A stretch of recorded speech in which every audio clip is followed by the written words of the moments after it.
Salut tout le monde, aujourd'hui je vais vous parler de l'arpégiateur de Logic Pro X. Alors, j'ai récupéré la composition que j'ai fait dans la vidéo de hier.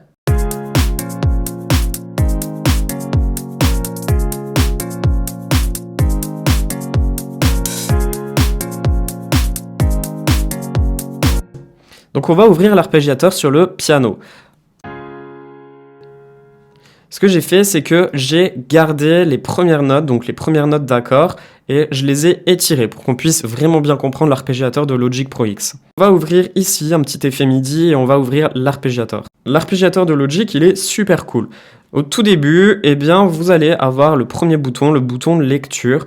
Alors si par exemple vous êtes en mode, vous avez créé votre arpège et que vous voulez récupérer ce qui s'est passé avant, donc récupérer les accords que vous avez notés, eh bien pendant le mode lecture, vous allez pouvoir glisser ce petit fichier et récupérer le MIDI. Ok, donc là on récupère les accords, et si on appuie sur le bouton du dessous, eh bien on récupérera l'arpège qu'on a créé. Donc là vous voyez, j'ai créé une arpège qui monte. Et si on met les deux, on va un petit peu regarder comment sont créés cet arpège. Alors cet arpège, eh bien, elle vient de la note la plus basse pour finir sur la note la plus haute de mon accord. Pourquoi on a récupéré ce fichier d'arpège qui passe de la note la plus basse pour arriver sur la note la plus haute? Eh bien, c'est tout simplement que on a par défaut, on a eu une arpège qui monte. Alors ici, on va pouvoir modifier le rate, donc la rapidité de l'arpège.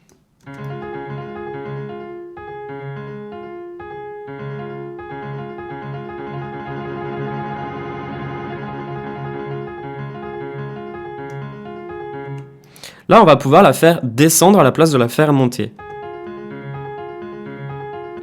Donc ça sera l'inverse du premier. Ici, on va pouvoir le faire monter et puis la faire redescendre. Ok, ici, eh bien, on aura la possibilité de pouvoir avoir une arpège qui monte, qui descend, qui monte, qui descend, qui monte, qui descend. Et en fait, c'est entre la première et la deuxième. Ensuite, ici, eh bien, on aura une altération, donc c'est-à-dire qu'il nous fera comme un... En fait, il me fait un mélange de notes. Et à côté, eh bien, on va pouvoir mettre une pause sur l'arpège au moment où on appuie et on bloque le fichier. À côté, on va pouvoir choisir des variations, donc le premier, le deuxième ou la troisième. En fait, la variation, eh bien, ça va nous permettre d'avoir une arpège qui montera progressivement avec 4 variations différentes. Juste à côté, eh bien, on a l'octave range, donc on va pouvoir faire monter mon arpège de 4 octaves.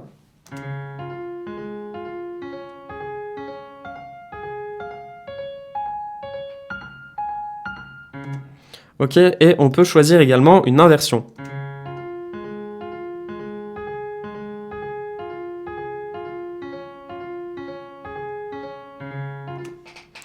Donc, en dessous, vous avez le pattern. Vous pouvez voir ce qui se passe actuellement pendant que vous êtes en mode lecture et que vous avez l'arpège qui est en train d'être joué.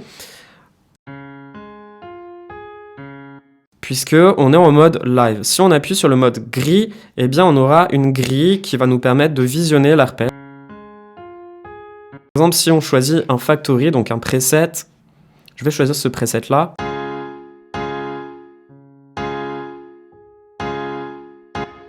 Donc si on désactive ce bouton, eh bien ça ne sera plus l'arpège qui sera joué, mais l'accord.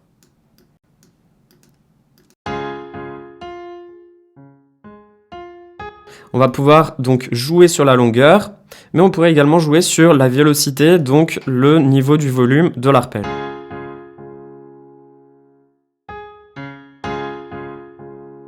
Je vais choisir une autre customisation. Hop, je vais en choisir une.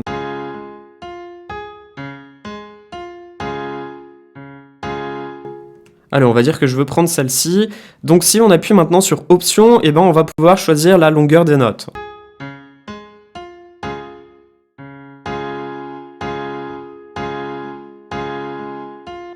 Si l'on souhaite que les notes soient plus ou moins longues ou si elles soient appuyées. Le mode random, si vous l'activez, si vous le mettez par exemple à 100%, eh bien il fera un petit peu ce qu'il voudra sur la longueur des notes.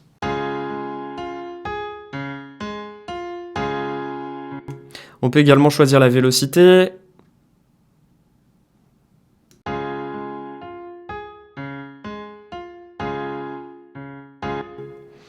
Donc on va choisir de mettre une vélocité à 80. Hop. Donc la vélocité à 80 et on voudra pas que cette vélocité soit en dessous de 40.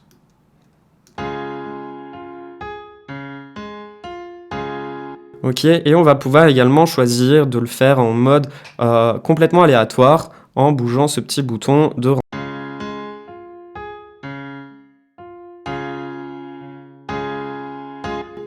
Juste à côté, on a le swing qui va nous permettre de pouvoir éviter d'avoir des notes qui soient pile sur les temps. Donc on va un petit peu le swing des notes va être décalé légèrement.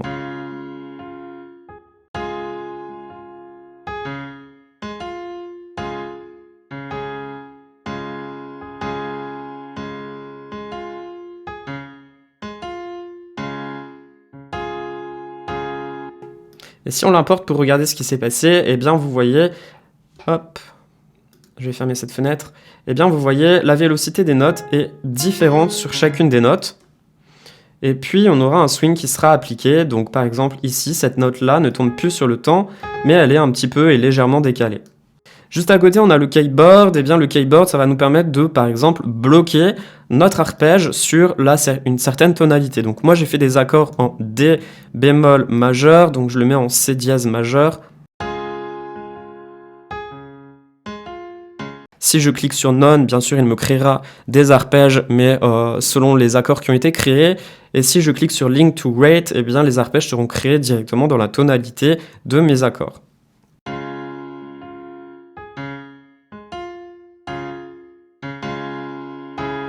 Par exemple, je souhaite transposer mon accord de Ré bémol majeur en, par exemple, A klezmer ou A mineur, plutôt.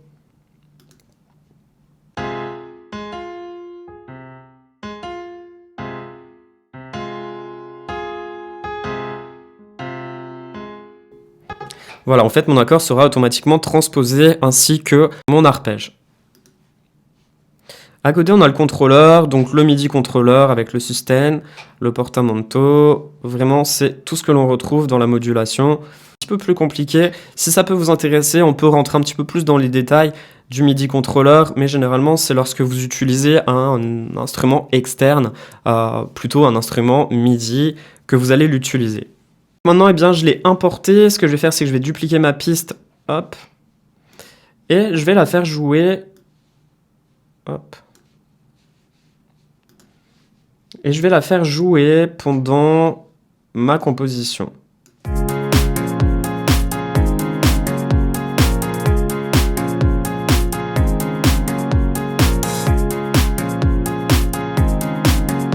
Si vous avez du mal à chercher une mélodie ou chercher un rythme avec des accords, n'oubliez surtout pas d'utiliser l'arpégiateur de Logic. Il vous fera un miracle sur vos compositions. Merci à vous d'avoir regardé cette vidéo, j'espère qu'elle vous a plu, qu'elle vous a intéressé, et surtout n'oubliez pas de mettre des pouces bleus, ça soutient cette chaîne, ça soutient également toute l'information que je vous partage sur cette chaîne YouTube. Je vous retrouve demain dans une prochaine vidéo, c'était Anto, ciao!